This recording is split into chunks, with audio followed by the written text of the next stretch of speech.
जय हिंद दोस्तों। आज हम इस वीडियो में सीखेंगे पार्ट्स ऑफ स्पीच के बारे में। क्या होता है पार्ट ऑफ स्पीच? इसको सीखने के लिए चूँकि आप देखते होंगे कि कोई भी वाक्य लिखा जाता है या पढ़ा जाता है तो उसमें बहुत सारे शब्द आते हैं और उन्हीं शब्दों को यानी अगर इसका डिफिनीसन आपको बोलना होगा पार्ट ऑफ स्पीच क्या होता है, शब्द भेद क्या होता है, तो वाक्यों में प्रयोग किए जाने वाले जो शब्द होते हैं वो अलग अलग नामों से जाने जाते हैं। इन्हीं को बोला जाता है क्या? Parts of speech. जैसे आप अगर थोड़ा मोड़ा भी आइडिया लगाए होंगे या जानते होंगे तो जानते होंगे कि नाउन होता है, प्रोनाउन होता है, एडजेक्टिव होता है, ऐसे क्रमवार होते हैं। तो वो जो वाक्य लिखा जाता है ना, उसमें हर शब्द एक अलग नाम से जाना जाता है। तो उन्हीं को क्या बोला जाता है? पार्ट्स ऑफ स्पीच या शब्द भेद। चूँकि शब्द भेद मुख्य रूप से या 8 प्रकार के होते हैं और वो कौन कौन होते हैं, चलिए सीख लेते हैं कि कौन कौन वो पार्ट्स ऑफ स्पीच हैं। ये 8 प्रकार का होता है। पहला सीखते हैं। पहला होता है इसमें नाउन। नाउन मतलब संज्ञा। संज्ञा के बारे में थोड़ा थोड़ा बताते चलेंगे।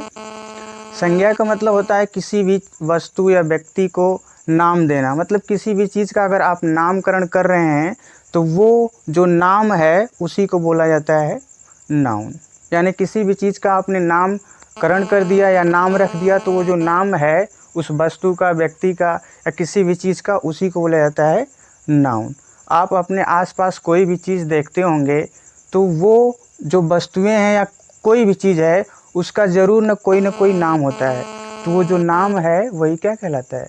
नाउन कहलाता है। प्रोनाउन के बारे में अब सीखते हैं। दूसरा चूँकि क्या होता है? प्रोनाउन।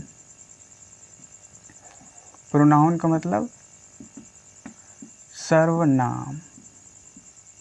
इस प्रोनाउन का मतलब होता है, प्रोनाउन ऐसा शब्द होता है जो नाउन को रिप्लेस करता है। यानी नाउन यूज हुआ है, दूसरी बार नाउन वाक्य में रिपीट ना हो, इसका ख्याल रखने की जिम्मेदारी किसकी होती है? प्रोनाउन की। यानी पहली बार वाक्य में अगर नाउन आ गया, कहीं पर भी यूज हो गया, दूसरी बार उसी वाक्य में नाउन ना आ जाए, उसकी ख्याल कौन रखता है? प्रोनाउन। तो हम बोलते हैं कि नाउन के स्थान पर आने वाले शब्दों को क्या बोलते हैं? प्रोनाउन। थोड़ा थोड़ा सीखते चलेंगे सबके बारे में। अब होता है एडजेक्टिव। एडजेक्टिव का मतलब होता है विशेषण। अब विशेषण क्या होता है? विशेषता बताने वाला।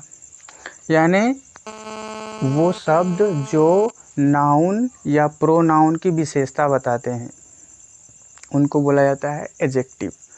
जैसे अगर कोई नाउन जैसे नाम लेंगे, जैसे हो गया बॉय, तो उसके बारे में कुछ बोलना होगा। मान लीजिए बॉय, अगर ये नाउन है तो इसके बारे में अगर लिख दें बैड बॉय, तो देखिए इस नाउन के बारे में कुछ विशेषता हमने बताया। तो ये जो वर्ड यूज हुआ है क्या है? एडजेक्टिव है। तो नाउन या प्रोनाउन के बारे में कुछ विशेषता, कुछ विशेष उनके बारे में बताएगा जो शब्द, उसको क्या बोलेंगे? एडजेक्टिव बोला जाता है। और देख लेते हैं इसके बाद। अब आता है वर्ब। वर्ब का मतलब क्या होता है? क्रिया। क्रिया कोई भी काम करना, जैसे मैं पढ़ा रहा हूँ, पढ़ाने की क्रिया। यानी किसी भी काम के करने या होने को जो दर्शाता है उसी को क्या बोलते हैं? क्रिया बोलते हैं। जैसे किसी भी काम के करने का मतलब मैं पढ़ा रहा हूँ तो ये काम हो रहा है। आप वीडियो देख रहे हैं, वो भी आप वाचिंग कर रहे हैं, वो भी काम हो रहा है। आप खेलते हैं, वो भी काम हो रहा है।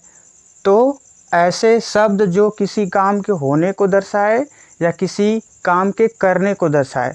होने का मतलब क्या है? जैसे मैं बीमार हूँ, अब देखिए इसमें कोई क्रिया नहीं हो रही है लेकिन होना है। तो ऐसे चीज़ों को दर्शाने वाला क्या कहलाता है? क्रिया कहलाता है। अब आता है एडवर्ब। एडवर्ब का मतलब क्या? क्रिया विशेषण।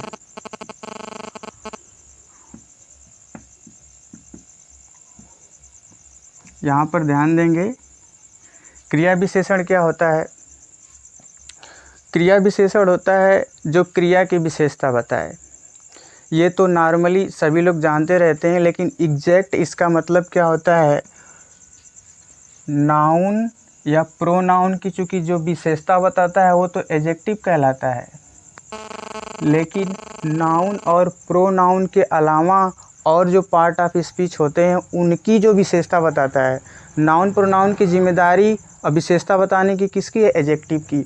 और जो पार्ट ऑफ स्पीच बचे 6 उसके अलावा, उसकी विशेषता बताने की जिम्मेदारी होती है एडवर्ब की। सिर्फ ये वर्ब की विशेषता नहीं बताता है, बल्कि और पार्ट ऑफ स्पीच की विशेषता बताता है। तो ये हो गया क्रिया विशेषण। इन सब को हम बेहतरीन तरीके से सीखेंगे एक एक करके, बस थोड़ा सा हम इंट्रोडक्शन आपको दे रहे हैं। अब क्या आएगा? एक होता है कंजक्शन, ये होता है संयोजक। संयोजक समझ में आ रहा होगा, जोड़ने वाला। कंजंक्शन क्या होता है?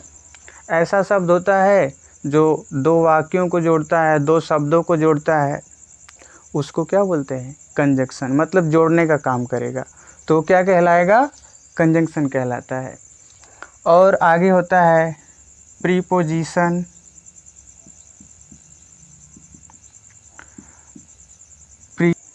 प्रीपोजिशन क्या होता है?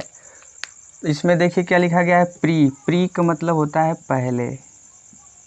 अब पोजीशन का मतलब क्या होता है? स्थिति, यानी किसी चीज़ के मतलब स्थिति के बारे में बताएगा। पहले आएगा उस शब्द का और किसी शब्द के और उसकी पोजीशन के बारे में बताता है। जैसे मान लीजिए कि आई एम स्विमिंग, मैं तैर रहा हूँ in the river.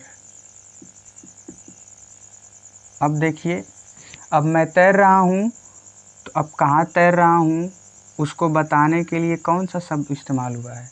In, IN है, क्योंकि ये पोजीशन बता रहा है। इस नाउन से पहले आया और पोजीशन स्थिति बता रहा है कि कहाँ। तो ऐसे चूँकि और शब्द होते हैं, उन सबको सीखेंगे, बस थोड़ा सा इंट्रोडक्शन के लिए कि प्रीपोजिशन क्या होता है। किसी नाउन से पहले आएगा और स्थिति बताता है। या आप देखिए संबंध भी बता रहा है, आई एम स्विमिंग, मैं तैर रहा हूँ, कहाँ? नदी में। देखिए इस नाउन का इससे संबंध बताया जा रहा है।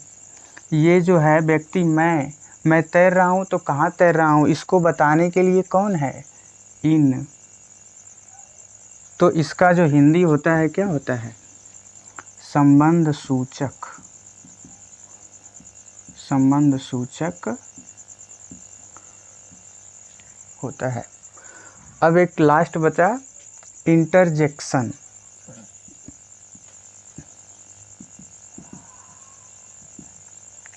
इंटरजेक्शन का मतलब होता है विस्मयादि सूचक। आपको पता होगा, या फिर विस्मय का मतलब होता है क्या? विस्मय का मतलब होता है आश्चर्य, या जो शरीर के अंदर से तीव्र भावनाएं जो उठती हैं या आती हैं, जैसे क्रोध, खुशी, जब आदमी, और आश्चर्यचकित होना, जब ऐसा व्यक्ति होता है, ऐसे चीज़ों को दर्शाता है। तो ऐसे चीज़ों को दर्शाने के लिए जैसे कि क्रोध हो गया, खुशी हो गया, तो इन चीज़ों को दर्शाने के लिए क्या किया जाता है? जिन शब्दों का इस्तेमाल करते हैं वो क्या होते हैं?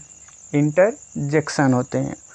चूँकि हम पार्ट ऑफ स्पीच के बारे में हमने कुछ इंट्रो हल्का हल्का थोड़ा थोड़ा बताने का इनका कोशिश किया है, परिचय थोड़ा थोड़ा बताने की कोशिश किया है। इनके बारे में क्रमवार हम एकदम 0 लेवल से सीखेंगे और थोड़ा ऊपर तक भी जाएंगे, 0 से थोड़ा ऊपर तक, कि जो बेसिक होता है पूरा आपको अच्छे से पता चलेगा। तो आज के लिए बस इतना ही, और शेष बातें सीखेंगे अगले वीडियो में। और अगर आपको हमारा पढ़ाना पसंद आ रहा है तो लाइक करिए, सब्सक्राइब करिए और बेल आइकन भी दबाइए ताकि नोटिफिकेशन टाइम से आपके पास पहुंचा करे। जय हिंद।